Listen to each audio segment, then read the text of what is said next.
Él es bueno, para siempre son sus misericordias. Alabado sea el Señor. Gracias, Padre. Gloria a Dios, aquí preparándonos ya para el comienzo. Gloria a Dios, aleluya. Alabado sea el Señor. Gracias, Señor. La clase de hoy es el arca de Dios. La clase de hoy es el arca de Dios y los querubines. Alabado sea el Señor. Faltan unos 5 minutitos para empezar. Aleluya. Todo es posible si puedes creer. Todo es posible si puedes creer. Fe mueve la mano de Dios. Fe en su palabra viva. Todo es posible si puedes creer. Todo es posible, Señor, creo en ti. Todo es posible, Señor, creo en ti. Fe mueve la mano de Dios, fe en su palabra viva. Y todo es posible si puedes creer. Señor, te damos gracias en esta noche, porque estamos en tu casa, un grupo de hermanos, para empezar tu palabra, Señor, empezar esta clase en tu palabra, Señor. Te pedimos tu misericordia, tu amor. Te pedimos, Señor, tu gracia. Señor, que no sea solamente una educación al intelecto, sino, Señor, que sintamos tu presencia. Tu gloriosa presencia, así como hemos estado hablando en las clases pasadas, de tu gloria en el tabernáculo, tu gloria en el templo, tu gloria en nuestras vidas, tu magnífica presencia en nosotros. Señor, ayúdanos a abrir nuestro corazón para recibir de ti. Ayúdanos, Señor, a no cerrar nuestros sentimientos a tu palabra, a tus mandamientos, a tu presencia gloriosa, que reine en nosotros, de tal manera que nos transforme, que nos cambie, Señor, que nazca en nosotros un deseo de ser transformados por ti, Señor, que si hay una ambición sana, que sea el acercarnos cada día más a ti, el aprender de ti, el glorificar tu nombre, Señor. Te alabamos, te glorificamos y te ensalzamos en este día. Te damos gracias por el honor de poder predicar y enseñar tu palabra. Porque tú nos escogiste, Señor, y nos has dado este ministerio glorioso. Señor, que así como tú, cada alma tenga un valor para nosotros. Señor, que aprendamos de ti. ¿Cuánto vale un alma? ¿Cuánto vale una vida? Que no muera en nosotros ese deseo. Y aún, Señor, cuando pasen los años y el tiempo y fallemos y fracasemos y cometamos tantos errores aún que dañemos a otros, que renazca en nosotros el valor de las almas para ti. Que entendamos, Señor, que son tuyas, que te pertenecen a ti. Como tú le dijiste a Pedro, pastorea mis ovejas, apacenta mis corderos, apacienta mis ovejas. Siempre le repetiste que eran tuyas, mis. Gracias, Señor. Pon ese sentir en cada uno de nosotros. Que como una mujer samaritana valió para ti, de la misma manera valían los 5,000 que vinieron a comer de los panes y los peces. Tanto uno como miles. Y Señor, este tiempo dedicamos esta clase. Permítanos, Señor, ser de bendición a alguien. Permite, Señor, que lo que enseñemos hoy verdaderamente toque la vida de alguien, transforme a alguien, salve a alguien. traigan a alguien a tus pies. Y a ti te damos la gloria y la honra en el nombre de Cristo Jesús. Amén, amén y amén. Hermanos, en esta noche vamos a entrar dentro del arca. Hemos dado 5 clases acerca de alrededor del arca, de la presencia de Dios, de la gloria de Dios en el arca. Hemos dado 5 clases de eso, de 1 hora y media cada uno. Pero en las clases que continúan, incluyendo la de hoy, vamos a entrar adentro y vamos a hablar de los muebles que están dentro del arca.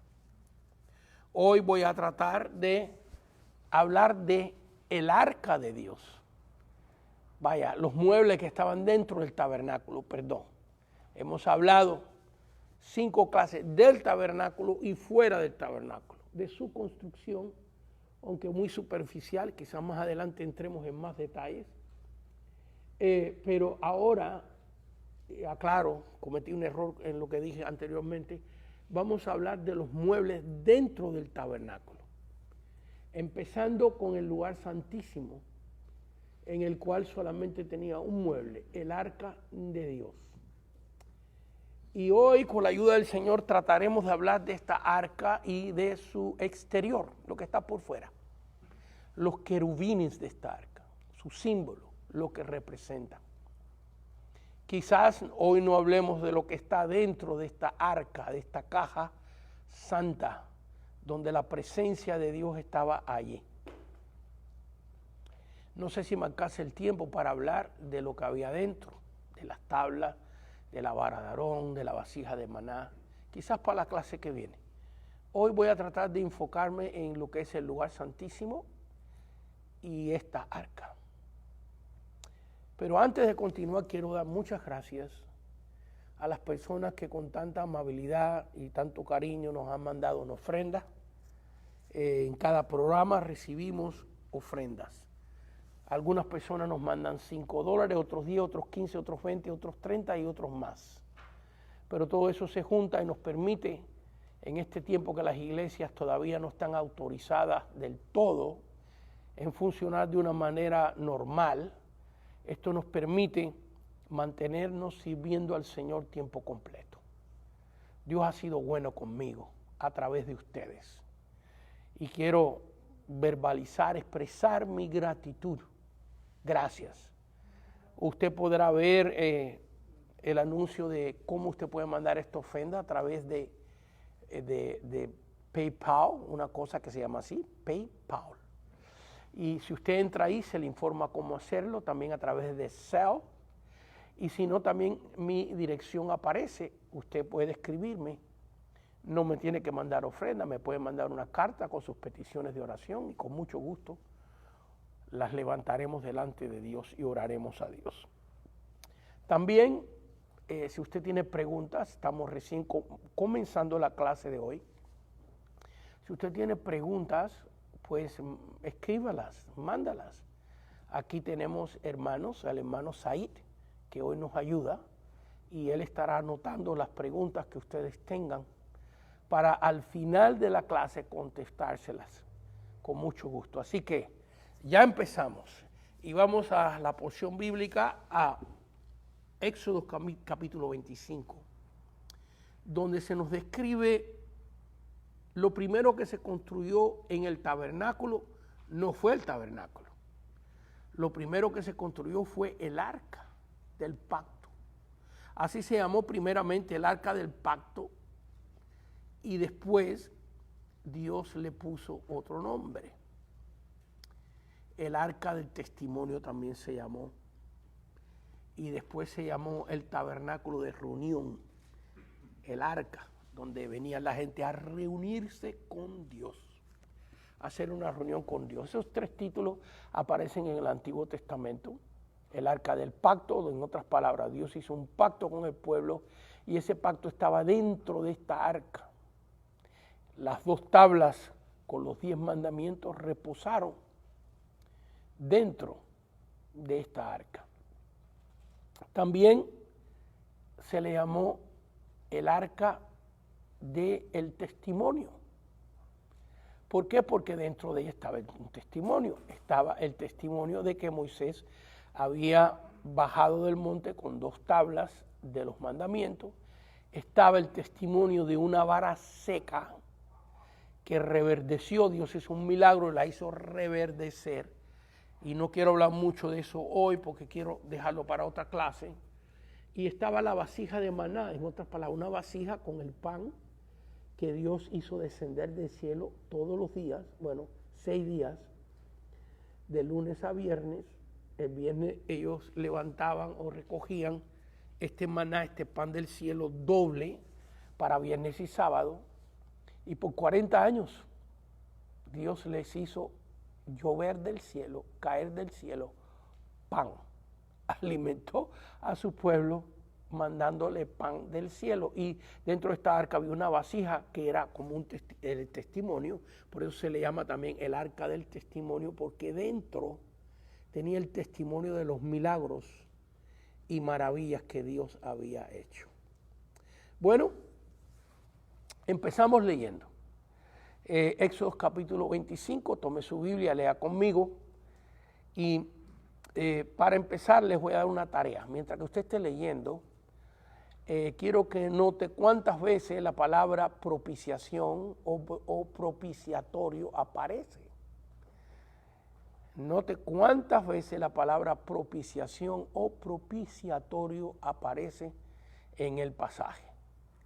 Así que este es el primer mueble que se construye, el primer mueble sagrado en este santuario portátil que el pueblo de Israel tenía en el desierto. Ya cuando entraron a la tierra, años después, Salomón levantó un templo. Pero antes de eso, este era el templo, este era el lugar de adorar a Dios. Versículo 1, Jehová habló a Moisés diciendo, di a los hijos de Israel que tomen para mí ofrenda. De todo varón harán también un arca de madera. Así que el versículo 1 nos habla de la ofrenda. No es mi tema hoy, pero sería bueno que hablemos un poquito de eso. Porque hoy en día se ve como el tomar ofrenda a la iglesia como un abuso, como un insulto, como algo malo. Sin embargo, está en la Biblia. Jesús recibió ofrenda. Es más, que tenía un tesorero. ¿Para qué hace falta un tesorero si no hay ofrenda?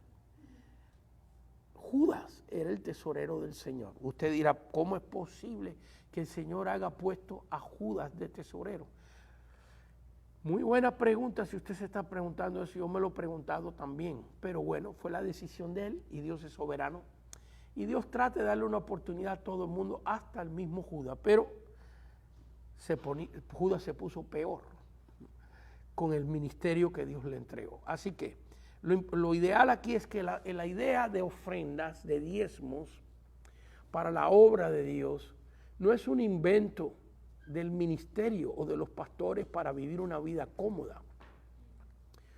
Primeramente, que si usted ve un pastor que vive cómodamente, yo le digo a usted que hay que ver su trayectoria, hay que ver cómo empezó, cuántos años de trabajo estuvo en la iglesia. Hay veces con los zapatos rotos, hay veces sin casi comida en su casa, hasta que Dios lo hizo prosperar.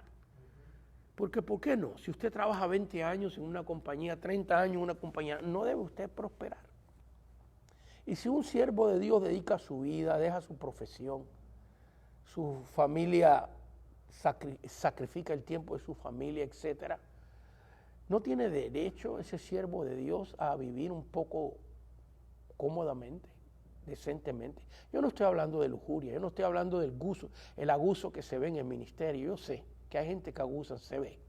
Pero también el otro extremo es pensar que los siervos de Dios tenemos que ser unos muertos de hambre, que nunca podemos ir a un restaurante, debemos tener un carro viejo que se rompe cada 2 cuadras. No, ¿por qué? Si nosotros tenemos que hacer un trabajo que es urgente, hay veces que hay gente que está en un punto de la muerte y nosotros tenemos que llegar allí. Hay veces que tenemos que llegar a un hospital, hay veces que tenemos que aplicar una campaña lejísimo. ¿Por qué tenemos que ir preocupados de que el carro, la llanta se va a reventar a la mitad del camino? No, hermano, no seamos tan abusivos o inocentes. ¿Ves? Un hombre que ha servido a Dios, con integridad, que da un buen testimonio, es merecedor de una vida tranquila también económicamente, de que no tenga que estarse preocupando para que su mente y su energía esté dedicada al servicio de Dios y a las cosas de Dios. Bueno, aquí dice, mire, Jehová habló a Moisés diciendo, ¿quién está hablando? Dios Padre está hablando. Di a los hijos de Israel, a la iglesia, di a la iglesia que tomen para mí ofrenda, que tomen para mí ofrenda. Así que este asunto de nosotros pedirle ofrenda al pueblo de Dios para mantener el edificio, para seguir predicando la palabra, para ayudar también a los otros, ayudar al prójimo. Esto no es un invento nuestro, esto está en la palabra de Dios. Bueno, entonces para construir este tabernáculo y los muebles, Dios hizo partícipe a su pueblo. ¿Cómo usted debe ver la ofrenda que se le da a Dios? Y mi tema no es la ofrenda, voy a ser muy breve nada más. Estoy hablándolo porque aquí en el versículo 1 lo dice, que Dios le dijo a Moisés, toma de los hijos de Israel ofrenda. La ofrenda debe ser un privilegio, un honor, de lo que Dios te está dando, de la bendición de tu trabajo. Hay una porción que tú dediques a Dios, que tú consagres para la obra de Dios. Y cuando una persona verdaderamente ama al Señor, Dios lo bendice. Y cuando una persona que ama a Dios ha sido bendecido económicamente, no le duele darle a Dios. Es al contrario, nos sentimos bendecidos en darle al Señor. Porque dar a la obra de Dios es darle a Dios. Así lo decidió nuestro Señor. Versículo 10. Harás también un arca de madera. Fíjense que aquí las órdenes son específicas, exactas. Harás también un arca de madera de acacia, cuya longitud será de 2,5 codos. ¿Cuánto es la medida de un codo? La medida desde el dedo centro de la mano al codo. En el caso del pueblo de Israel era la medida del sumo sacerdote, de Aarón, lo que equivale más o menos a nosotros 1,5 pies. 1,5 pies. En otras palabras, 18 pulgadas. Viene siendo un codo. Entonces dice aquí que la longitud de esta arca, dice así, y dice, cuya longitud será de 2,5 codos. Entonces, vemos ahí que un codo es 1,5 pies, 2 codos son 3 pies, y luego medio, que viene siendo a 16 pulgadas, 8, viene siendo aproximadamente 4 pies, un poquitito, quizás, del mismo ancho de esta mesa, mira, del mismo largo de esta mesa, casi así, era el arca. Bueno, dice aquí, y lo cubrirás, y su anchura de 1,5 codos, 2 pies, así dice, su anchura de 1,5 codos, y su altura de 1,5 codos. Por supuesto que tenía patas, por lo tanto estaba a cierta altura, pero el volumen del arca era de 4 pies por 2 de ancho por 2 de alto. Ese era su volumen. Así que aquí vemos las medidas exactas. Dios no le permite al artista, que aparece en el capítulo 31, porque fíjense, aquí lo que estamos leyendo es la pura revelación de Dios. Esta arca no existe, nada existe. De aquí por delante Dios le empieza a decir cómo hacer el arca, cómo hacer el tabernáculo, cómo hacer la mesa de los panes de propiciación, cómo hacer el candelabro, cómo hacer el arca de bronce afuera en el atrio donde se iban a hacer los holocaustos, cómo hacer la fuente donde se lavaban los sacerdotes, cómo hacer las cortinas, de qué madera serían las tablas para hacer el tabernáculo, todo, las medidas se las da Dios. Dios no deja al artista usar su creatividad, sino lo inspira solamente y le da el conocimiento para que haga las cosas de acuerdo a su manera. Porque esto es un tipo de nuestra vida, ¿ves? Dios quiere que tú vivas tu vida a su manera. Esa es la mejor forma de vivir nuestra vida. Claro, nos da un libre albedrío, Nosotros podemos escoger de vivir como Dios nos manda o como nosotros querramos. Pero vivir como nosotros querramos tiene sus consecuencias y en algunos casos muy serias y muy graves. Dice en el versículo 11, y cubrirás de oro. Esto es muy interesante. De oro puro. Ni siquiera era de 10 quilates, ni de 14, ni siquiera de 18 quilates, que es un oro ya bastante alto. No, oro puro. Vaya que esta caja de madera de acacia tenía que ser cubierto por dentro y por fuera de oro puro. Dice, por dentro y por fuera. Y harás sobre ella una cornisa de oro alrededor. Y aquí viene una pregunta, ¿de a dónde un pueblo esclavo, que estuvo esclavo 430 años? Vaya, si usted no, las clases que dimos anterior, que son 5 de 1 hora y media cada uno, usted las puede ver en Google o en YouTube, y ahí están todas las explicaciones de anterior. 430 años fueron esclavos, su trabajo era hacer ladrillo. Había unas grandes tinas que le echaban barro y le echaban hierba y agua y pisoteaban y hacían ladrillos. Ese era el trabajo de esta gente. ¿De dónde sacaron el oro? Para todo el tabernáculo, no hemos entrado en los detalles del tabernáculo, pero un poquito de vez en cuando. Ahora voy a decir que las tablas de acacia del tabernáculo, que casi medía el tabernáculo 40 pies de largo, todas están forradas de oro puro. ¿De a dónde salió tanto oro si eran esclavos? Bueno, leemos en Éxodo 13 y 14, cuando usted tenga tiempo léalo, que Dios mandó 10 plagas al pueblo egipcio. Y todas esas riquezas que Egipto tenía, riquezas que habían construido pirámides, que están ahí en pie todavía, que tenían el mejor ejército del mundo, la mejor tecnología del mundo. ¿De dónde habían sacado eso? Bueno, tenían casi 3 millones de personas esclavas, que no le pagaban ni un céntimo. Por 430 años, todo el trabajo del pueblo de Israel se fue a sus dueños, a los egipcios. Pero llegó el momento de ajustar cuentas. Y esto es interesante, que hay personas que están haciendo el mal y nosotros los vemos que están haciendo el mal y pensamos que no le pasa nada, ni un catarro le da. Pero déjame decirte, llegará el momento de las cuentas. Porque Dios no puede ser burlado ni engañado, sino que lo que tú cosechas, eso mismo vas a recoger, lo dice la palabra de Dios. A todos nos toca dar cuenta, y si no las das aquí, por lo menos en el infierno las vas a dar. Porque la gloria no se da cuenta. En la gloria nos vamos simplemente a gozar con Cristo. Entonces vemos aquí que 10 plagas les mandó Dios. La plaga de la sangre en el río Nilo, las plagas de la úlcera al ganado, las plagas de las moscas, las plagas de las ranas, las plagas de tinieblas, que dice la Biblia que no podían ver la mano así, si estiraba la mano no la podían ver. La plaga de tinieblas, la plaga de piojos. Dios convirtió el polvo de Egipto en piojos. Y por último, la plaga del primogénito.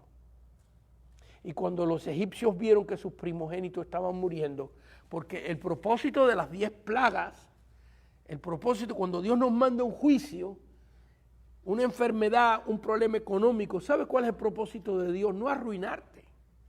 El propósito de Dios es que te arrepientas. El propósito de Dios es que reacciones, que te des cuenta y enmiendes el error. Vaya que todas las plagas que Dios mandó a Egipto, si Faraón y el pueblo egipcio desde la primera hubieran dicho, ¿sabes qué? Hemos actuado mal, vamos a dejar al pueblo de Israel que salga y vamos a bendecirlo. Egipcio hubiera sido bendecido. Pero como Dios sabía de antemano, Dios sabía que Faraón iba a endurecer su corazón, 6 veces endureció su corazón Faraón. Si usted lee con cuidado, 6 veces la Biblia dice que cada vez que Moisés oraba y Dios mandaba una plaga, una corrección al pueblo de egipcio, en vez de Faraón humillarse y arrepentirse, pues la Biblia dice que endurecía su corazón. Pero a la séptima vez, busque usted en la Biblia, en el libro de Éxodo, las veces que dice, y Faraón endureció su corazón, Faraón endureció su corazón. Pero usted va a llegar a la séptima vez donde dice la Biblia, y Jehová endureció su corazón. En otras palabras, que Dios te da una oportunidad y te da 2 y te da 3 y te da 15, pero llega un momento que Dios dice, ¿tú quieres servir al diablo?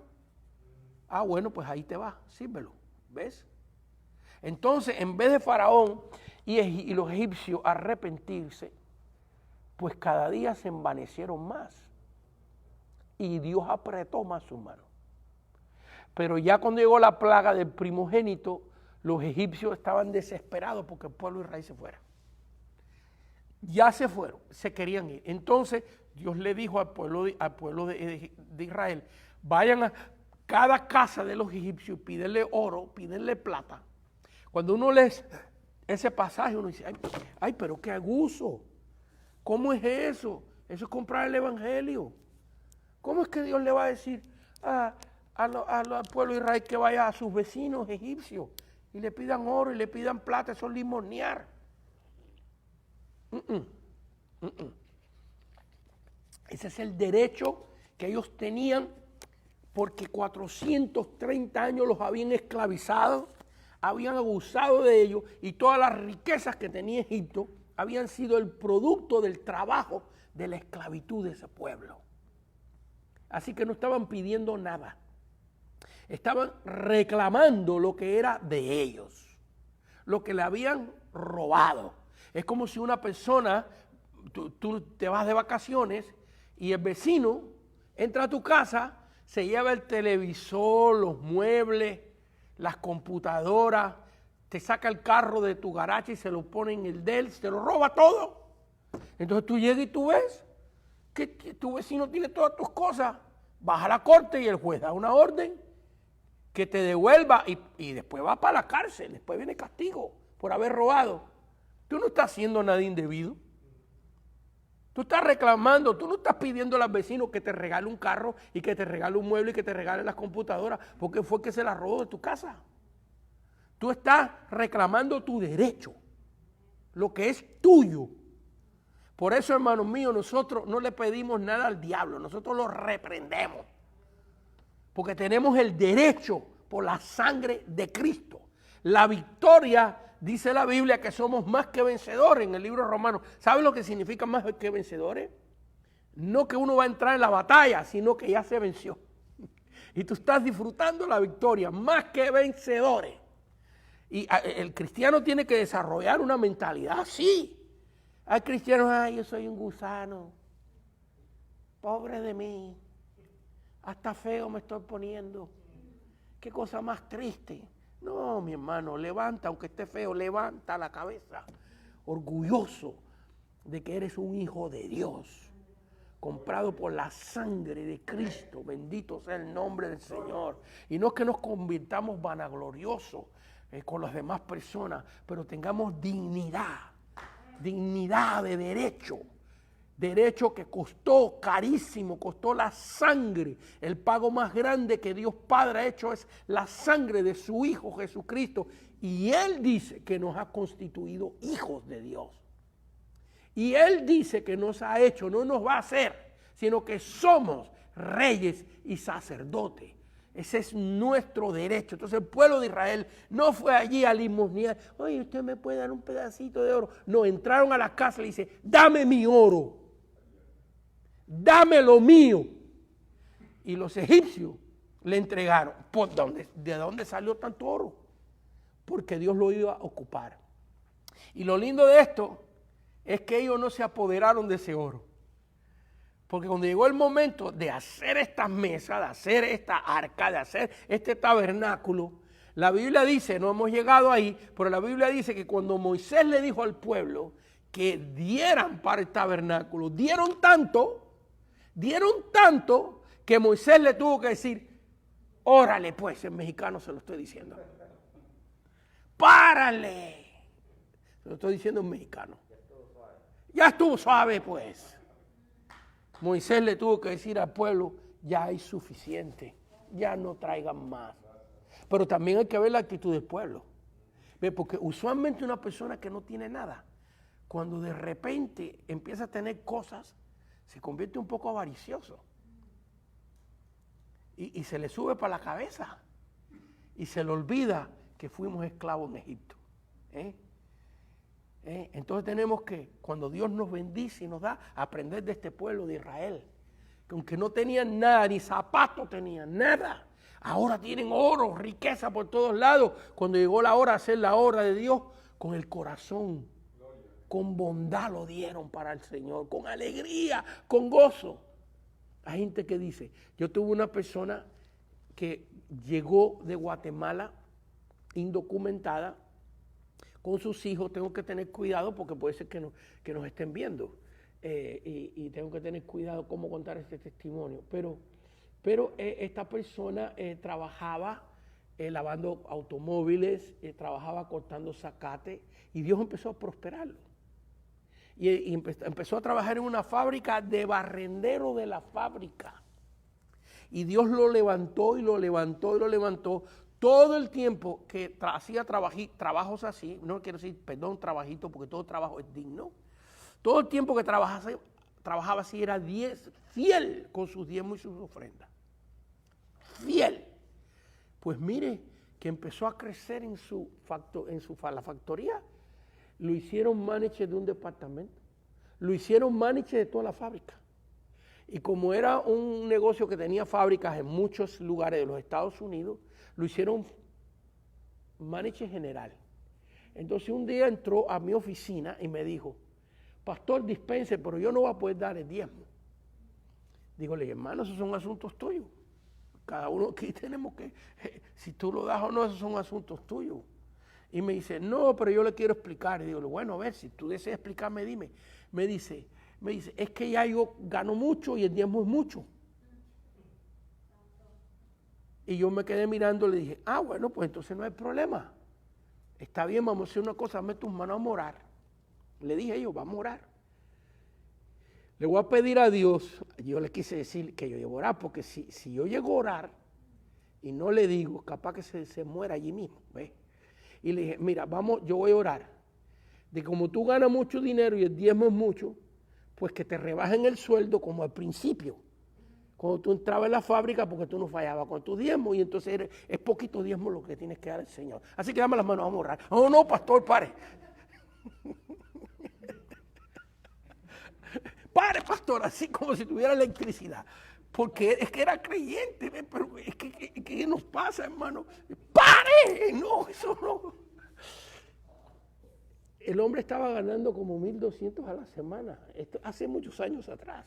Tremendo.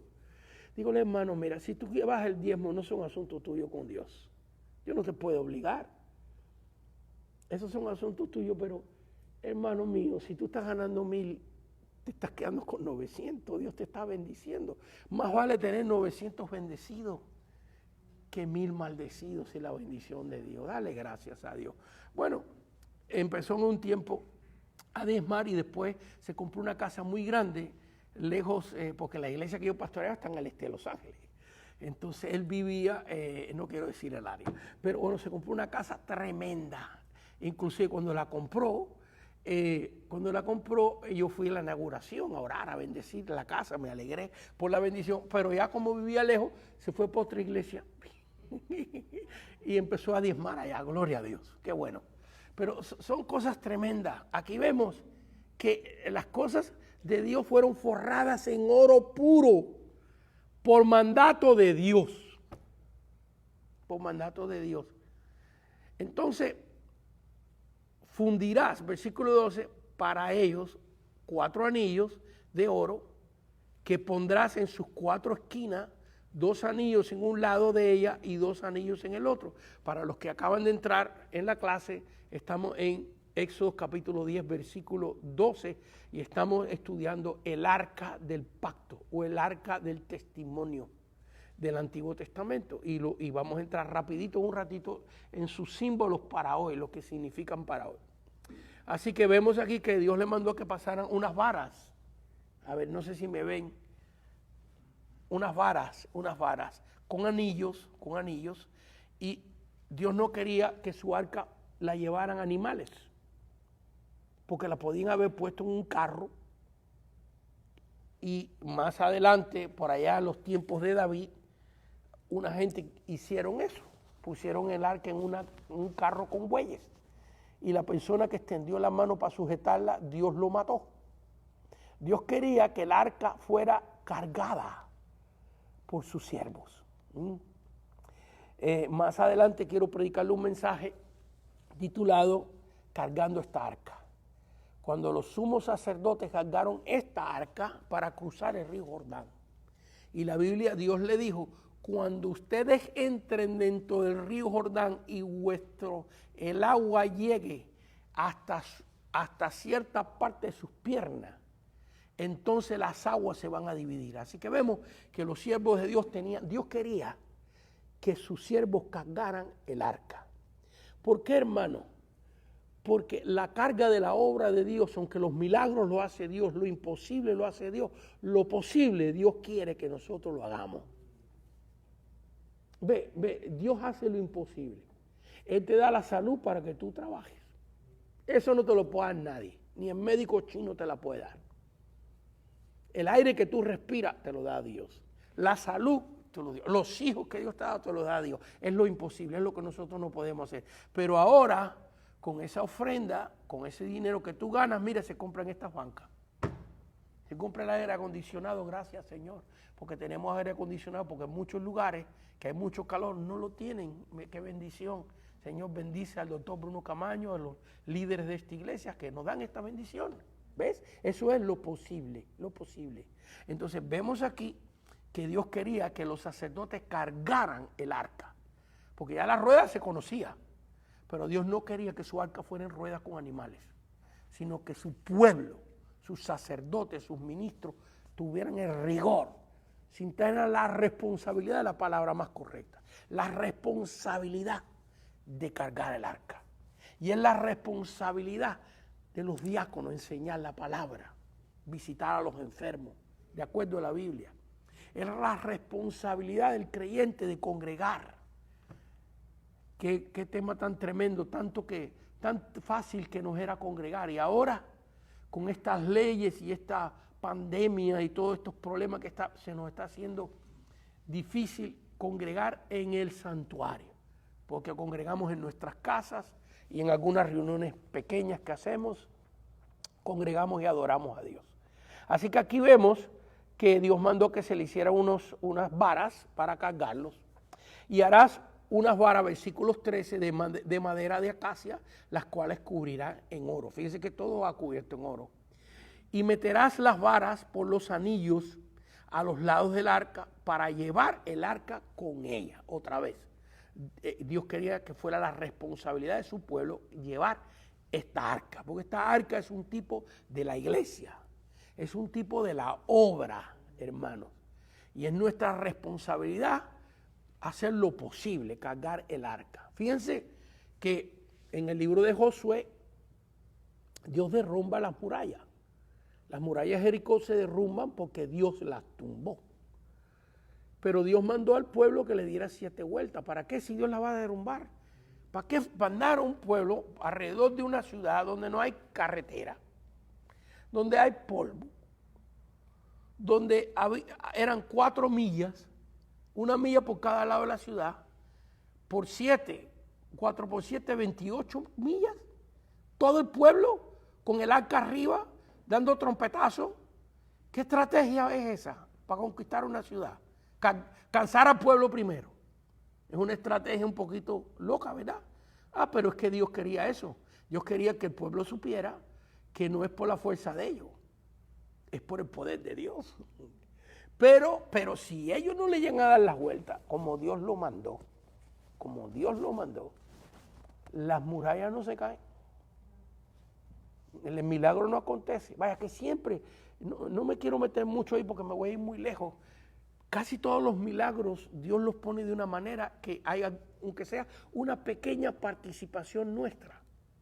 Si usted mira los milagros, en casi todos los milagros, por no decir todo, en casi todos los milagros hay una pequeña participación nuestra.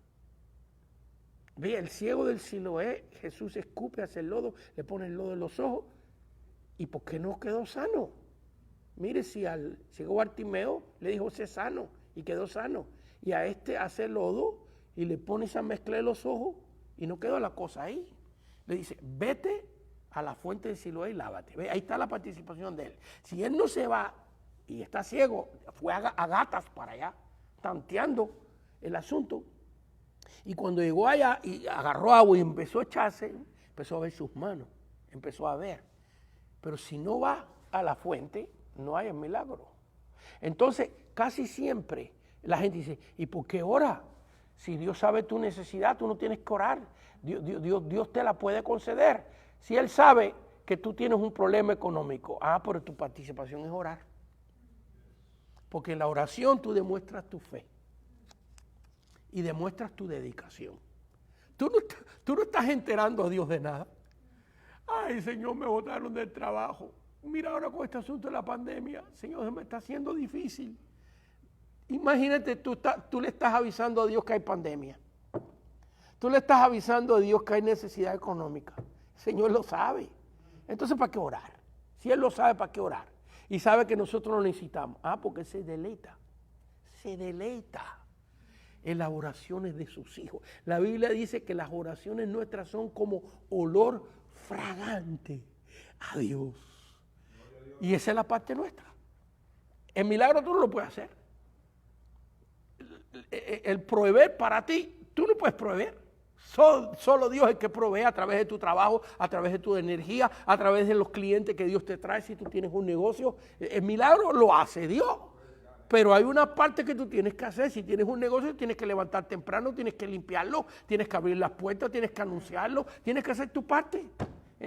Si tienes un trabajo, tú no puedes llegar ahí a tu trabajo, vamos a suponer que hagas puertas en el trabajo. Si tu trabajo hace puertas, ¿ves? Y tú llegas allí y tú dices, Señor, lloro que las puertas aparezcan, con bisagras y todo.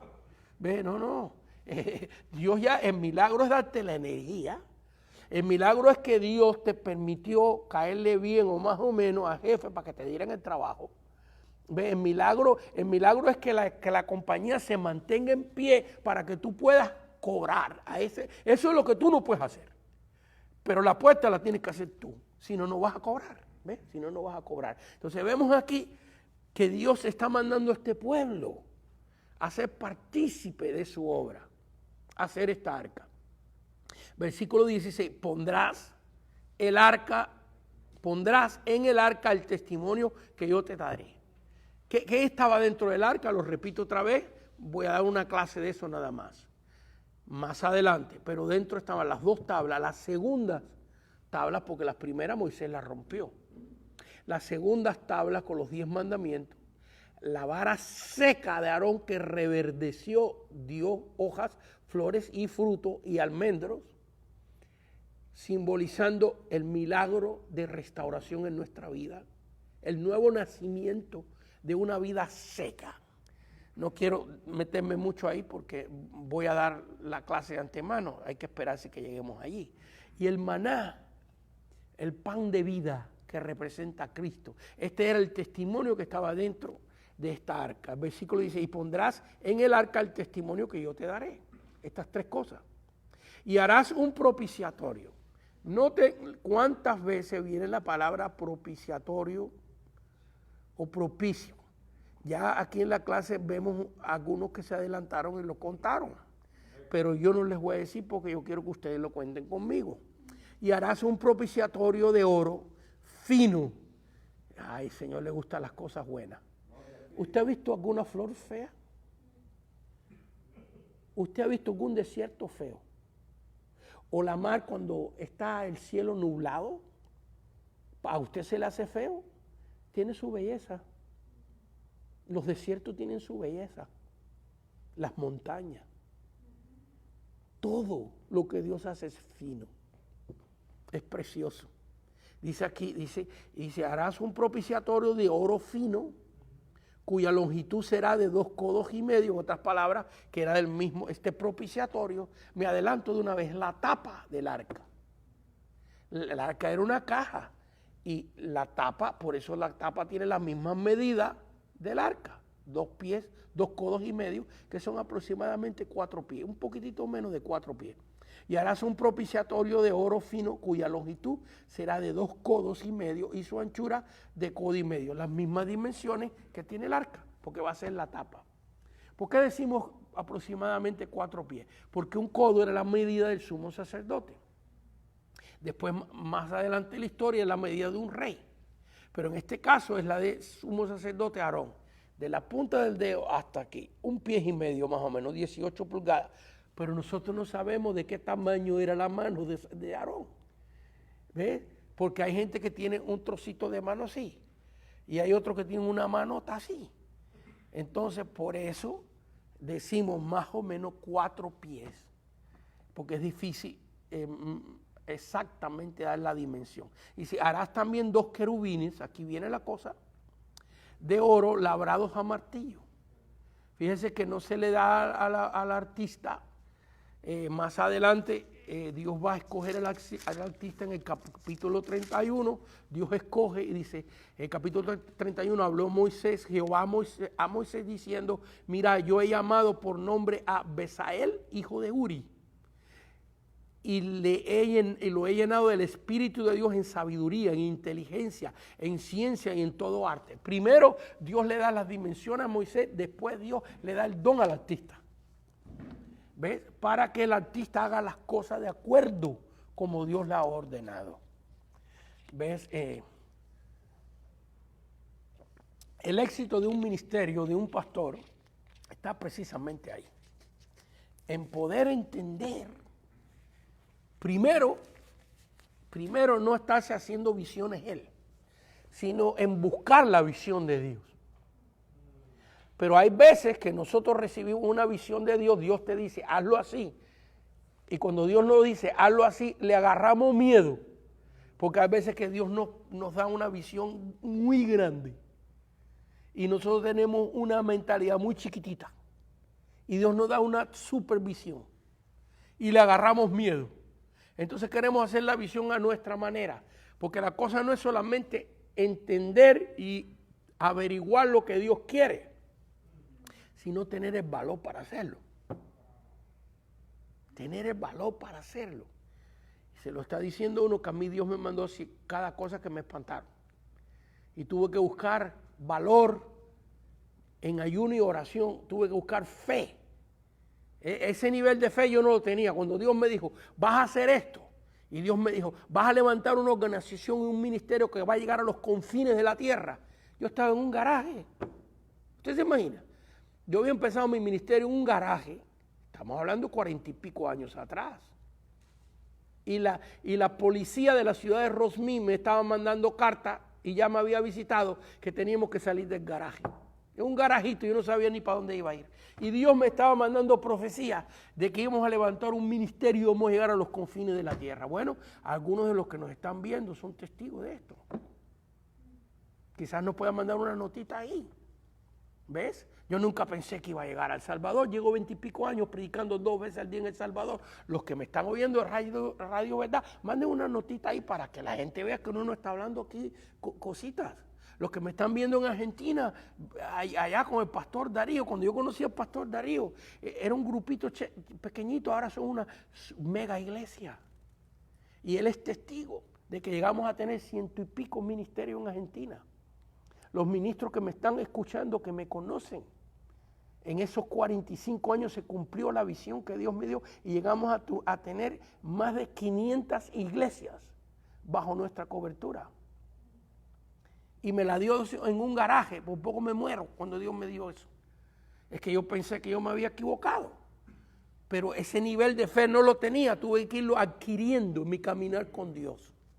Por eso es que cuando aquel padre trajo a aquel niño endemoniado, no recuerdo exactamente dónde está, que en el libro de Marcos creo que es capítulo 9, si no me equivoco, capítulo 9 en el libro de Marcos. Y este padre trae a su hijo endemoniado y los discípulos trataron de echar el demonio fuera y no pudieron. No pudieron. Entonces vino Jesús. Inmediatamente el niño empezó a revolcarse en el piso, a echar espumaraje y el padre dijo, por favor ayúdame porque el demonio lo echa en el fuego, lo tira en el agua para ahogarlo. Y Jesús reprendió al demonio y el niño quedó sano. Entonces los discípulos vinieron y dijeron, Señor, ¿por qué nosotros no pudimos? Y Jesús le dijo, por vuestra poca fe. Porque este género no sale sin ayuno y oración. Hay una mala interpretación en eso. No es el ayuno y la oración lo que saca al demonio. Esa no es la enseñanza. Note con cuidado. Por vuestra poca fe. En otras palabras, que cuando tú ayunas y oras y te metes con Dios, superas tu nivel de fe. ¿Ve? El nivel de fe que ellos tenían no les alcanzaba. Entonces, ¿cómo usted agarra más fe? Comiendo pupusa, tomando champurrado, comiéndose un pan con chorizo allá en Argentina, usted. O una ensalada griega allá en Atenas. ¿Cómo usted recupera la fe? Cuando usted se para a tiempo, meterse con Dios. Cuando usted se mete con Dios en un ayuno, a leer la palabra, a clamar a Dios, se supone que cuando tú salgas de ahí, tú salgas con más fe. ¿Ves? Entonces, no es que el ayuno saca al demonio, es que el ayuno te da a ti la fe para que salga el demonio. Para que tú tengas una unción superior. Porque la fe que tenía Abraham en Génesis capítulo 12 no es la misma fe que Abraham tenía en Génesis capítulo 22 cuando sacrificó a Isaac. Si usted ve la vida de Abraham, él fue progresando en la fe. Y tuvo un momento que dijo que Sara era su hermana. Y por poco Faraón la toma como mujer. Ahí él tenía un nivel de fe que tenía que crecer. Y en Génesis capítulo 15, si no me equivoco, cuando Dios le habla de su hijo que va a tener, Abraham dice, ¿pero qué me vas a dar si no tengo prole? Y ya Dios le había dicho que le iba a dar un hijo. Entonces Dios, que siempre no tiene tanta paciencia, después que Abraham en el capítulo 15 le dice a Dios, pero qué prole, si no tengo prole me va a heredar, el hijo de un damaseno, uno de mis siervos me va a heredar. Entonces Dios le dice, sale afuera y cuenta las estrellas si las puedes contar, y así será tu descendencia. Y entonces la Biblia dice que Abraham salió fuera y empezó 1, 2, 3, 4, 1.235.000. Ay, yo me equivoqué ya. Y dice, y creyó Abraham a Dios. ¿Ve? Y creyó Abraham a Dios. Vaya, que ese nivel de fe no tenía en Génesis capítulo 12. A duras penas allí tuvo el nivel de fe para dejar a Harán y irse a la tierra de Canaán, como Dios le había dicho, dejar su casa y su parentela. Pero fueron pasando los años y no venía el baby, no venía el niño. Y la fe de Abraham menguaba para aquí y para allá. Pero allí, en ese encuentro con Dios, la fe de Abraham superó. Entonces, cuando Cristo le dice a sus discípulos que ayunen y oren, es porque el nivel de fe tiene que aumentar. Y si el nivel de fe aumenta, el demonio sale fuera. ¿Ves? Entonces vemos aquí este pueblo que Moisés está recibiendo una visión que no existe, que es una pura visión. Por ahora falta el valor para hacerlo. La dedicación tomó 2 años. En el capítulo 40 la Biblia nos dice que tomó 2 años la construcción de todo esto. Entonces vemos aquí, y harás un propiciatorio de oro. Ahora voy a acelerar un poquito más, me quedan 40 minutos de clase. Vamos ya a entrar más en lo que es el propiciatorio, los querubines, etcétera, y la tipología de esto. Y harás un propiciatorio de oro fino, versículo 17, cuya longitud será de 2 codos y medio y su anchura de codo y medio. Y harás también 2 querubines de oro labrado a martillo. Así que vemos que estos ángeles tienen que ser labrados a martillo. Los harás en los 2 extremos del propiciatorio. Le está diciendo dónde tiene que ponerlo. Así que el propiciatorio, la tapa del arca, los querubines iban aquí. Uno aquí y otro aquí. Lo dice en los dos extremos, en el lugar. Y harás un propiciatorio de oro, versículo 18. Harás también 2 querubines, 2 ángeles de oro labrado a martillo. Los harás en los dos extremos del propiciatorio, uno aquí y otro aquí. Harás pues un querubín de un extremo, y repite Dios, ¿ves?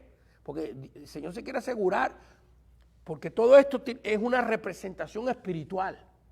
Todo esto representa a la iglesia, representa a Cristo, representa su sacrificio, es una tipología, algo que es típico, que representa algo espiritual. Harás pues un querubín en un extremo, ya se lo había dicho, pero se lo repite, y un querubín en el otro extremo, para que quede claro. De una pieza con el propiciatorio, harás los querubines en sus dos extremos, 3 veces, se lo repite, que tiene que ser aquí. Y los querubines se extenderán por encima de las alas, cubriendo con sus alas el propiciatorio. Sus rostros, el uno, el otro, enfrente del otro, mirando al propiciatorio, los rostros de los querubines. Fíjense los detalles. Porque mire, si nada más cubran el propiciatorio, la tapa, entonces las alas vienen para acá, pero ellos están mirando para allá. ¿Ves? Pero fíjense los detalles. Le dice que su rostro, y fíjense otra vez, versículo 20, y los querubines extenderán por encima de las alas, cubriendo con sus alas el propiciatorio, sus rostros, el uno enfrente del otro, mirándose, no pueden estar mirando para la pared, para allá, sino al frente del otro, mirando al propiciatorio, hacia abajo, los rostros de los querubines. Así que vemos aquí detalles muy específicos. Querubines hechos así y mirando hacia abajo. Y entonces sus alas, de una manera no normal, porque se supone que los ángeles tengan las alas para atrás. Pero estos ángeles que tienen que mirar aquí al propiciatorio, estoy usando esta mesa como un ejemplo, porque las medidas son muy parecidas.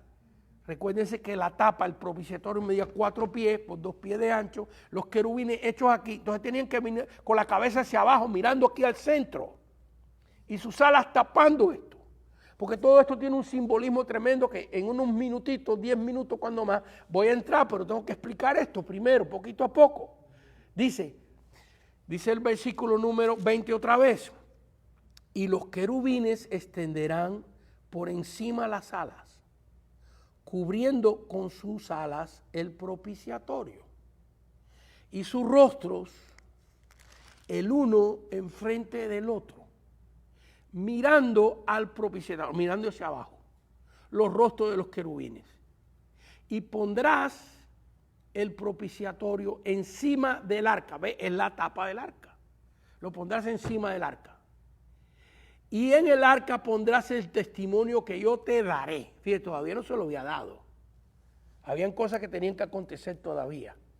Así que estos 3 artículos iban a estar dentro de esta arca, y el propiciatorio es la tapa del arca. Y dice, fíjense lo que va a acontecer.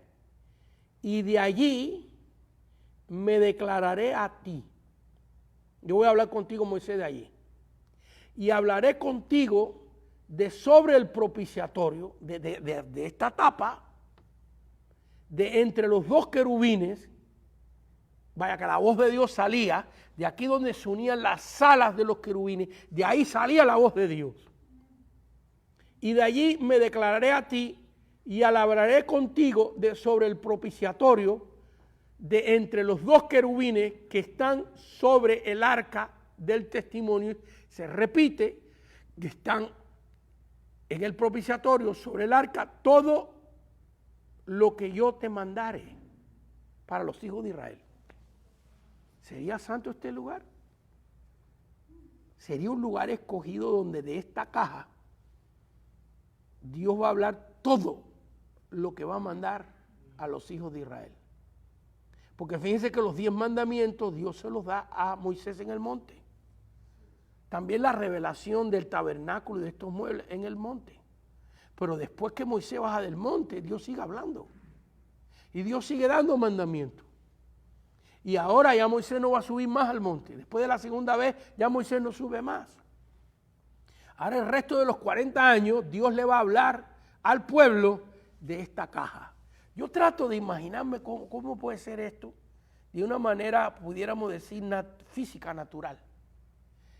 Imagínese, hermano, que en los años 1521, cuando Hernán Cortés vino a conquistar a México, hubiera venido con 2 bocinas y un sistema de micrófono inalámbrico y se lo hubiera puesto al frente al Palacio Montezuma y de 2 cuadras empezar a hablarle.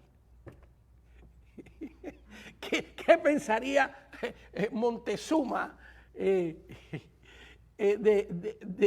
estas cajas que hablan? ¿Ves? Yo trato de imaginarme esto. Esta es la primera bocina. Pues Dios habla desde el cielo. Pero mire, esto físicamente lo podemos hacer nosotros hoy. Por ejemplo, usted puede agarrar su celular y llamar a un pastor en México. Y México poner su celular en bocina, en speaker. Y poner un micrófono al frente. Y ahora sale la voz suya desde acá, desde Los Ángeles, en Buenos Aires, en México Distrito Federal. Es más, que en la estación de radio, en una estación de radio, agarran un micrófono, se lo ponen al frente de un celular. Hay otros medios mejores, pero estoy tratando de ponerlo de una manera que cualquiera persona lo puede entender. Cualquiera que tenga un celular lo puede entender. No hablando de maneras muy técnicas, ¿no? Mire, usted ahora agarra su teléfono y llama a una estación de radio que está en Alaska, está. Y el técnico del estudio agarra el micrófono del estudio, pone el celular suyo de él al frente del micrófono y toda Alaska está oyendo lo que usted está diciendo. Vaya, esto nosotros lo podemos ver de una manera física hoy. ¿Cómo no podrá Dios hacer que la caja hable? Porque hay que imaginarse esto, hermano. Ya no era un fuego. Porque Dios, fíjese, cuando Moisés se acercó a la zarza ardiendo, en Éxodo capítulo 3, Dios habló. Dios le dijo: Moisés, quítate el calzado de tus pies porque el lugar que tú pisas santo es. Y de ahí por delante empezó un diálogo. Es aquí que yo te mando a Faraón para que le vayas y le diga que deje a mi pueblo. Y Moisés: no, ¿quién soy yo para ir a Faraón? No me conoce a mí. Vete tú, mira, tira la vara y se convierte en serpiente. Echa agua, se convierte en sangre. Métete la mano aquí, sale leprosa, métela otra vez, ya está sana. Y empieza todo este asunto. Pero Moisés no está viendo ninguna figura. Es solo la voz de Dios. Si tu abuelita te puede llamar por su celular, a tu celular, y tú lo agarras y oyes la voz de tu abuelita. En el espíritu tenemos un celular que todo ser humano tiene. Se llama el corazón. Por eso es que nosotros decimos: Dios me habló. Y la gente dice: tú estás loco, ¿cómo que Dios te habló? Vaya, tú puedes creer que tu abuelita te puede llamar de México aquí, tú levantas el teléfono y oyes su voz y crees en esa tecnología. ¿Y acaso Dios no es más poderoso? ¿Quién usted cree que inventó esa tecnología? El hombre no la inventó, el hombre la descubrió. Eso estaba ahí. Desde la creación del mundo estaban las ondas radiales ahí. Lo único que el hombre ha hecho es descubrirla, más nada que eso.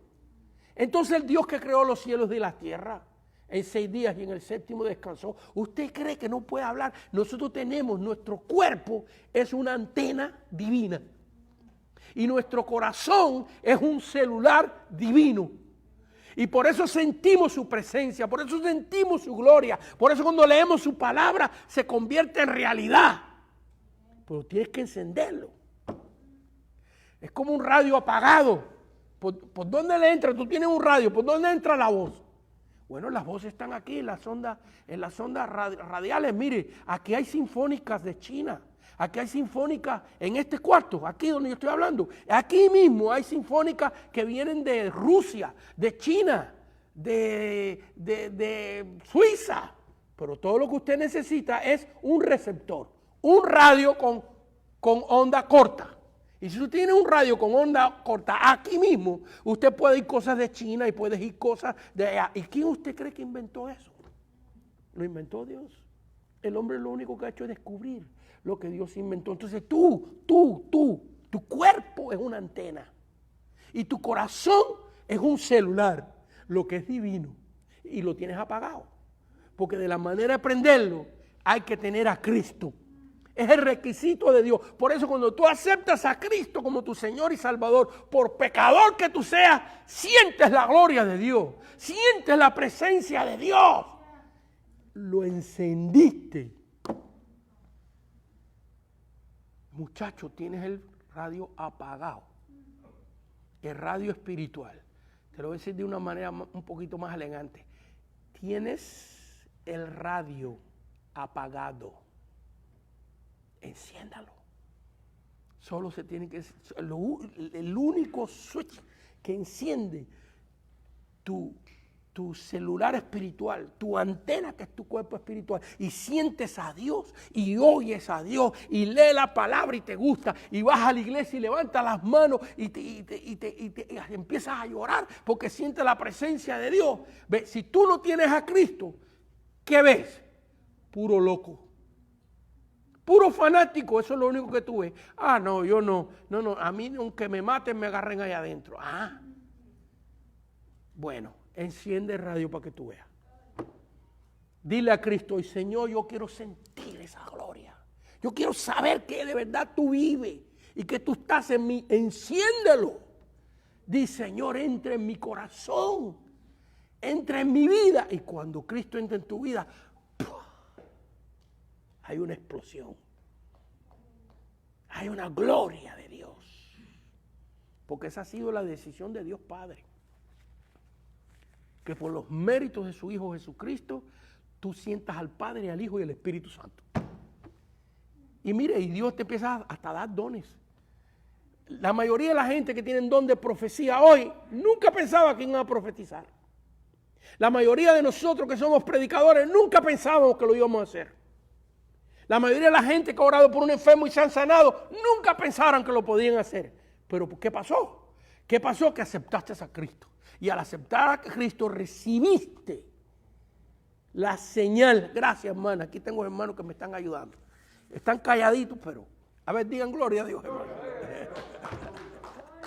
Están calladitos, pero estos son receptores de Dios. Por eso es que cuando nos convertimos, hasta tu propia familia dice, se volvió loco. Le lavaron la cabeza. No, lo lavó Cristo todo. Aleluya. ¿Por qué? Porque se encendió y oramos en la presencia de Dios. ¿Cuánta gente he visto yo? Pancho Villa, Emiliano Zapata, el 7 macho, llegar a la iglesia. No lloró ni cuando se murió su papá ni su mamá. Y llega a la iglesia así.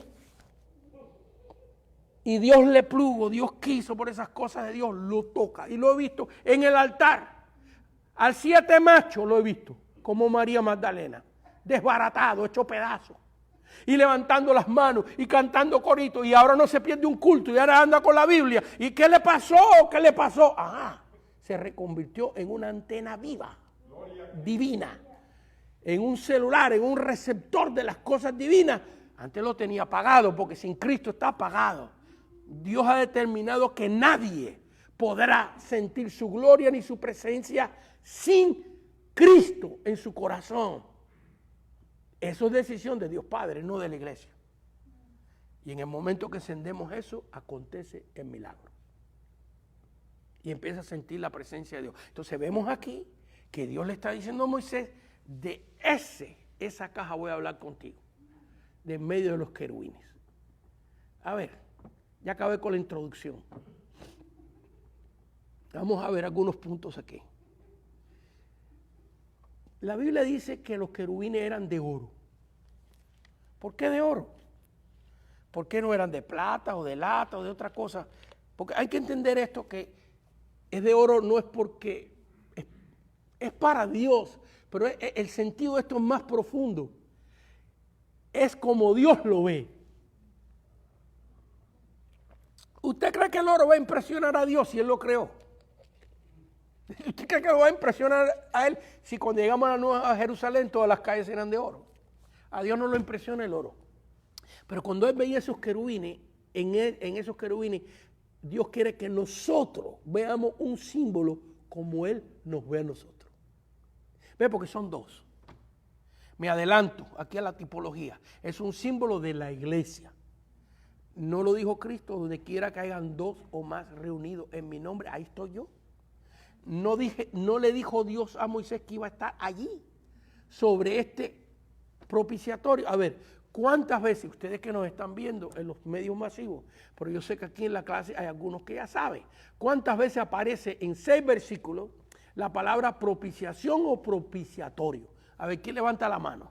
A ver, usted, hermana, 7, ustedes 7. Todos contaron 7 veces la palabra propiciación. ¿Usted cree que será importante para Dios cuando repite algo en 6 versículos? 7 veces la repite. ¿Será importante? Pues claro, en un segundito voy a entrar ahí. Pero mire, de oro. ¿Por qué de oro? El oro no impresiona a Dios. El oro no impresiona si Él es el creador de todo. Pero Él los manda a hacer de oro porque quiere que nosotros entendamos cómo Él nos ve a nosotros. Cómo Él ve a su iglesia. Aquí hay un símbolo de la iglesia del Antiguo Testamento y del Nuevo Testamento. Ese simbolismo aparece otra vez allá en el último libro de la Biblia. Aquí estamos en el segundo libro de la Biblia. Por ese simbolismo aparece en Apocalipsis capítulo 5. Léalo cuando tenga tiempo. Quizás, no sé si hoy, pero más adelante en otra clase, entraremos en Apocalipsis 4 y 5, donde la Biblia nos habla de los 24 ancianos que representan la iglesia. La iglesia del Antiguo Testamento, 12 patriarcas, la iglesia del Nuevo Testamento, 12 apóstoles, 24 ancianos en la presencia de Dios. Ya la iglesia arrebatada en Apocalipsis 4 y 5, ya está la iglesia arrebatada en la gloria de Dios, porque en el capítulo 6 de Apocalipsis que empieza la gran tribulación. Aquí hay un símbolo de esa iglesia, de la iglesia presente y de la iglesia futura. Dios está simbolizando aquí esta iglesia de los pactos, del pacto de la inocencia, de la conciencia del gobierno humano, de la promesa, de la ley, y la iglesia que viene de la gracia. ¿Y cómo es que Dios ve a su iglesia? Como oro, y como oro puro. Y como ese es el metal que nosotros valorizamos, no Dios. Dios no le impresiona ni la plata, ni el oro, ni los diamantes de Sudáfrica, ni todos estos minerales carísimos. Quizás algunos de ustedes se recuerdan el mineral este que se usa para hacer las bombas nucleares, las bombas atómicas, como uranio, que viene siendo lo más caro que hay en mineral. Un pedacito así de uranio cuesta casi $1.000.000. No, a Dios no le impresiona nada de eso. Pero como nosotros estamos impresionados con el oro, y el oro lo más valioso, Dios dice, pues yo quiero estos querubines, ya que ustedes están impresionados en oro, como ellos simbolizan mi iglesia, pues yo quiero que sean de oro puro. Porque el plan de Dios es que su iglesia sea pura. El plan de Dios es que su iglesia sea sin mancha. No es que lo hemos logrado, porque yo no he visto ninguna iglesia que no tenga mancha. Y mira que he conocido miles de iglesias. Y si usted le escarba, mejor ni le escarbe. Mejor simplemente séale usted fiel a Dios y no se esté fijando en los demás. Porque si tú te pones a fijar en los demás, te vas a desilusionar. Aún del mejor creyente, ¿ok? Pero ese no es tu trabajo. Tu trabajo es que tú te superes, que tú avances en el caminar con Dios y que tú ores y bendigas a los demás. Ese es nuestro trabajo. Entonces Dios está diciendo, estos querubines los quiero de oro, porque representan mi iglesia. Esa es la opinión de Dios por ti, o el deseo de Dios en nuestra vida. Que nosotros llegamos a ser puros. Lo vamos a hacer eventualmente, cuando Cristo venga en su iglesia y nos dé un cuerpo glorificado. O cuando muramos y vamos a la presencia de Dios con un cuerpo espiritual. Entonces, pero Dios está poniendo aquí, este es mi anhelo. Y yo quiero que mi pueblo sepa cómo yo los veo a ellos. Mira, hermano, si Dios verdaderamente nos fuera a juzgar por lo que somos, no calificamos ni para barrenderos en la eternidad. Aunque allá no va a haber barrenderos porque todo está limpio y es de oro, pero es un decir. Dios nos mira a través de los méritos de su Hijo Jesucristo. Agárrate de los méritos de Cristo. Me quedan 20 minutos, pero aquí hay tanto. Dice la Biblia que su naturaleza era de oro. Dios lo está viendo, los manda a hacer para que nosotros veamos la calidad, el amor, como Él nos mira a nosotros. Lo otro que vemos aquí es la posición. Dios dice que los ponga al extremo porque los quiere mirando hacia el propiciatorio. Y lo otro son sus alas hacia adelante. Fíjate que esto no es una posición ni un gesto normal para un ángel. Los ángeles usualmente las alas están para atrás, no están echados para adelante así. No, es en el único lugar en la Biblia. ¿Por qué? Porque ahí manifiesta a Dios cómo debe estar su iglesia. Esto es un símbolo primero de adoración. Esto simboliza muchas cosas. ¿Cómo quiere Dios que esté su iglesia? Para Él es valiosa tu adoración. Para Él es valiosa tu adoración, aunque cantes desafinado. Sí, porque bueno, hay cantantes que Dios le ha dado el don, gloria a Dios, y músicos y todo esto, perfecto, pero eso no elimina que tú en la congregación, cuando esté la alabanza, tú cantes aunque estés todo desafinado. Porque aún el mejor cantante, ¿usted cree que se pueda comparar con los ángeles de Dios? Que adoran y cantan a Dios continuamente. Eso sí que nos dan una nota en falso. ¿Usted se imagina que el mejor cantante se pueda? Entonces, hermanos míos, Dios quiere que nosotros estemos en una alabanza a Él, en una adoración, pero también con humildad. Porque la posición física de estos querubines expresa que Dios escucha un corazón contrito y humillado. Que la altanería Dios no la resiste. ¿Ves? Que cuando tú vienes a la presencia, hay gente que dice, Dios sabe que yo creo en Él, que se me aparezca. Mira nomás tú, Felipe II, rey de España, ¿tú te crees que eres? ¿Quién tú te crees que tú eres? ¿Montezuma o quién tú te crees que tú eres? No, mi hermano, ¿cómo que es eso? Yo creo en Él que se me aparezca. No, ya Él apareció. Ya Él dio su vida por ti en la cruz del Calvario. Ya derramó su sangre. Ahora eres tú el que tienes que aparecer en la presencia de Dios.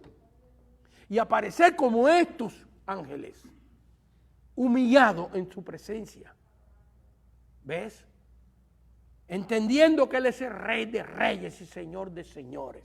Bendito sea su santo nombre. ¿Cuánto pudiéramos abundar? La próxima clase aquí voy a empezar porque falta mucho detalle que hay que darlos, pero ahorita ya voy aterrizando, voy a terminar.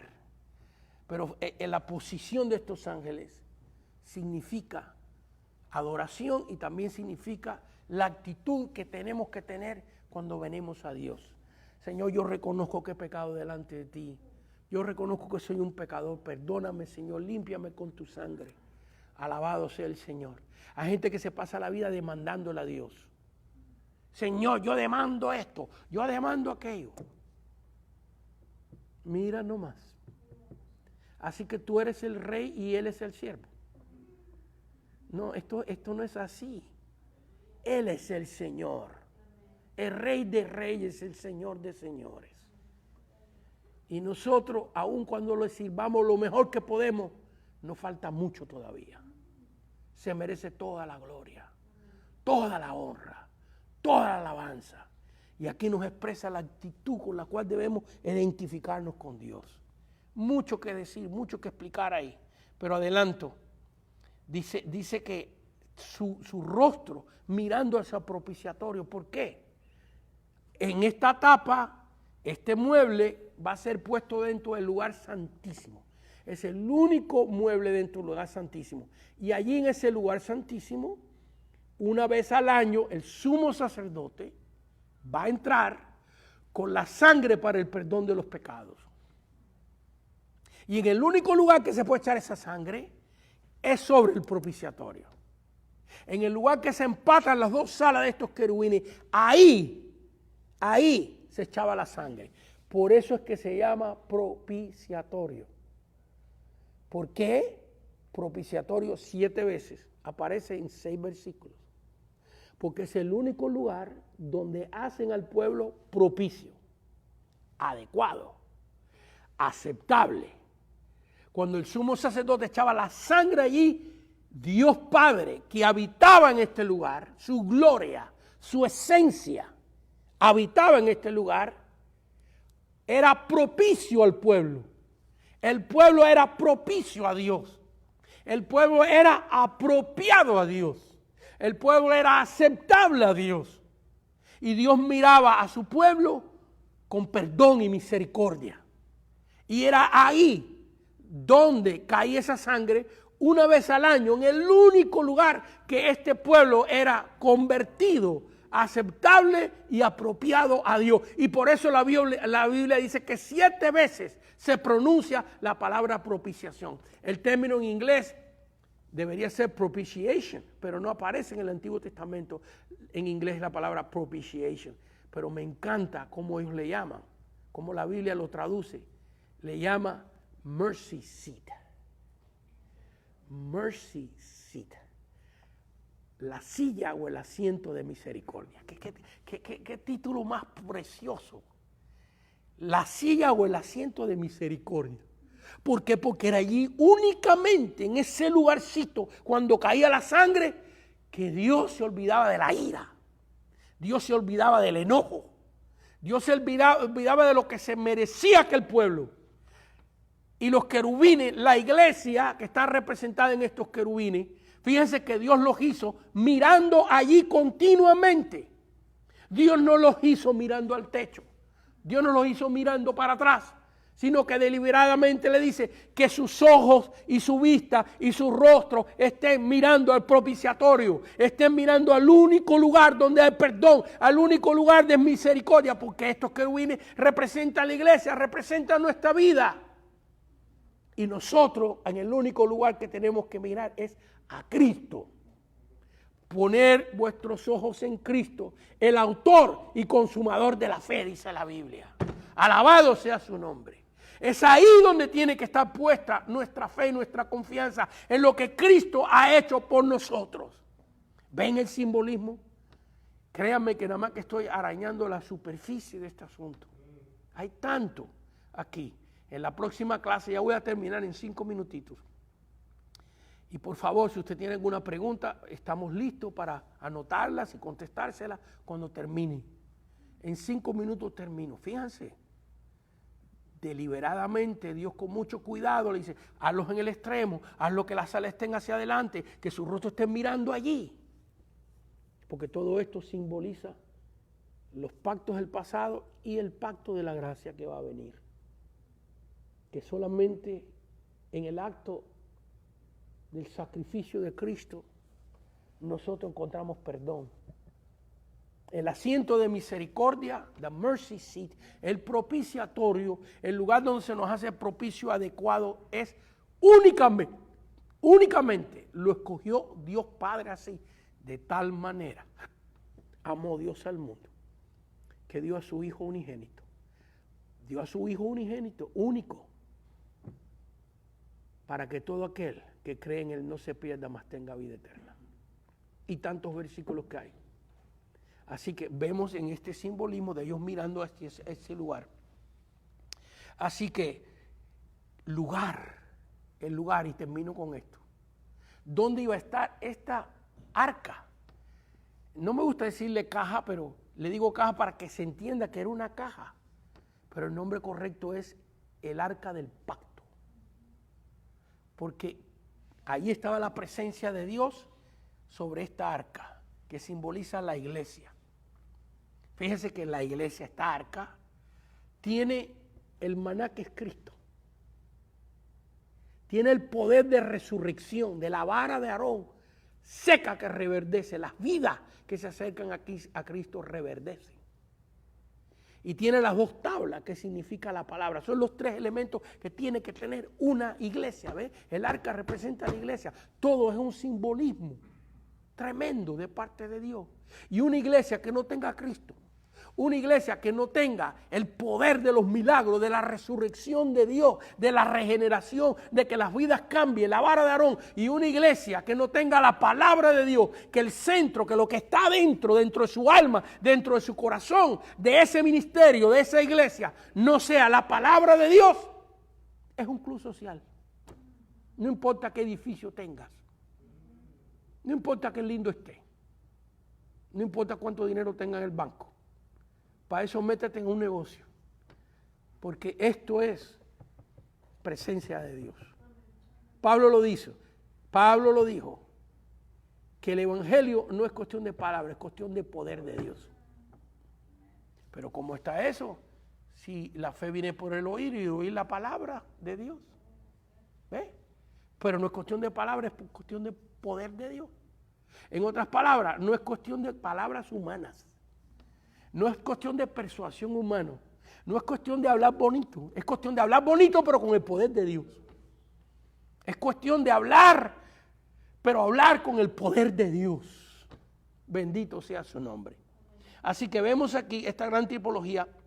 La semana que viene vamos a continuar con estos querubines y de ahí vamos a entrar a lo que está dentro del arca, porque fíjense, estos querubines fueron hechos martillos. Y así es como Dios te está haciendo a ti. ¿Te estás preocupando? Tú dices, Señor, ay, cuántas pruebas, cuántas tribulaciones. De eso nadie se escapa en este caminar. Es el martillo de Dios.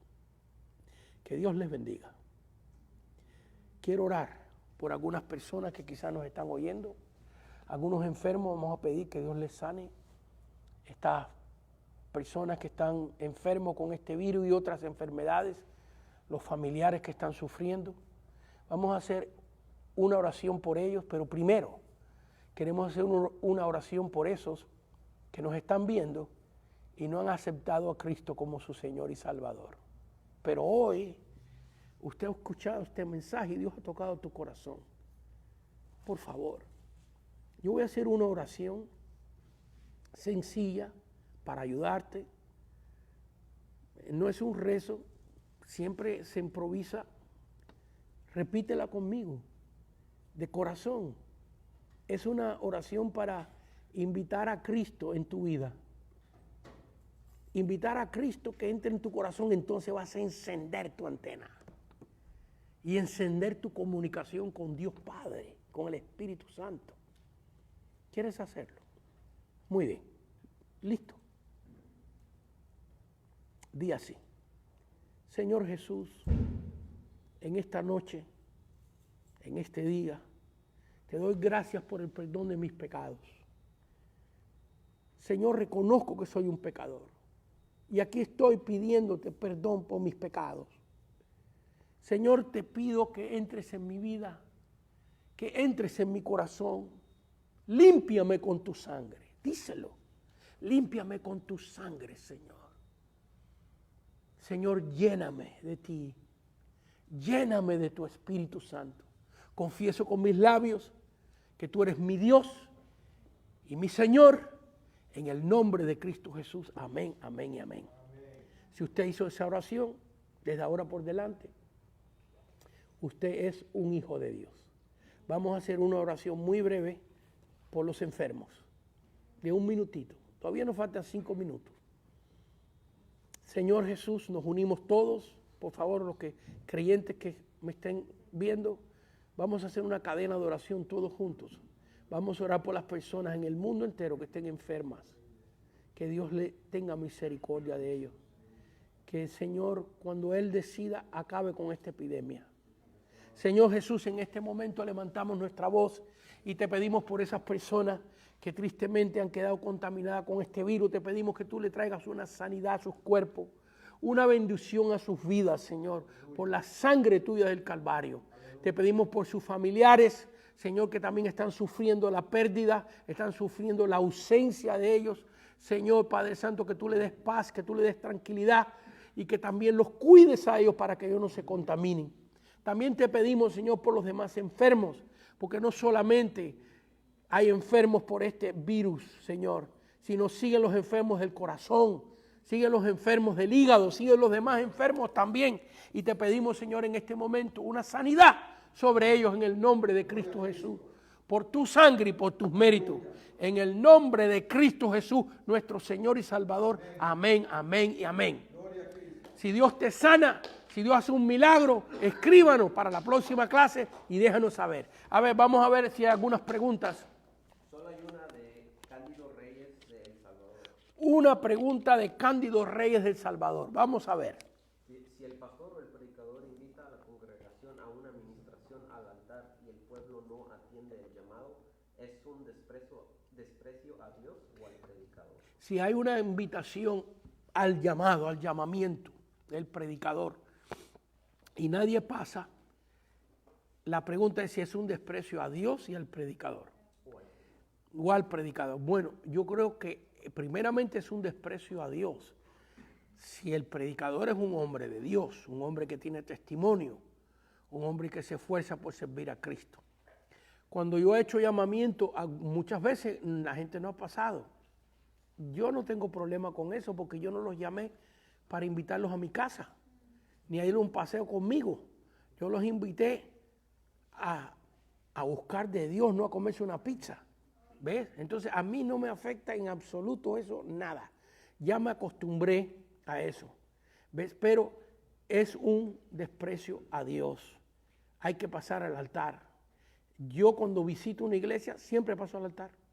Siempre. Cuando yo no soy el predicador, aunque el predicador haya predicado más, yo paso al altar. Porque aunque esté sano, necesito darle gracias a Dios por estar sano. Si tengo finanzas, necesito darle gracias a Dios porque mi finanza, por mi familia. Paso al altar a adorar a Dios. Hay algo especial en el altar. Así que, hermanos, sí, lo veo eso como una falta de respeto a Dios.